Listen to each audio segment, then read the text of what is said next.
En direct, des hommes armés font irruption sur ce plateau de télévision. Sous la menace, ils contraignent les employés à se mettre au sol. Dans leurs mains, des fusils à pompe et des explosifs. Et devant les caméras, ils font ce geste, un signe de reconnaissance des gangs liés au narcotrafic.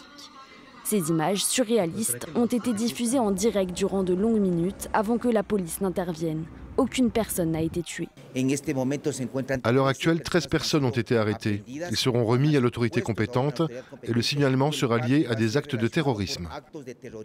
La prise d'otage a ciblé une télévision publique de la ville de Guayaquil, l'épicentre de la nouvelle flambée de violence qui secoue le pays ces derniers jours. C'est de l'une des prisons de la ville que s'est évadé dimanche l'ennemi public numéro 1, surnommé Fito, chef du principal gang criminel du pays.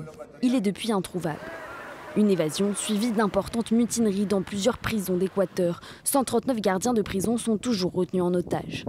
Lundi, le président Noboa a déclaré l'état d'urgence dans tout le pays avec un couvre-feu nocturne. Mais en réponse, les gangs criminels ont kidnappé mardi 7 policiers et des explosions ont eu lieu dans plusieurs localités. Les autorités sont débordées et la psychose s'installe jusque dans la capitale Quito. Au travail, ils nous ont dit de partir plus tôt, qu'il n'y aurait pas de transport. On vit dans la peur. Mardi soir, le président équatorien a déclaré son pays en état de conflit armé interne et a ordonné la mobilisation de l'armée pour neutraliser les groupes criminels liés au narcotrafic.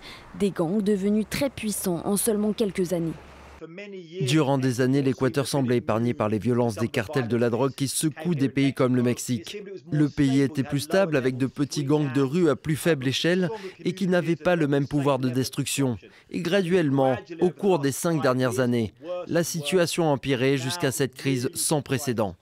Le Pérou voisin a déclaré mardi soir l'état d'urgence à sa frontière nord pour éviter toute propagation de la violence sur son sol.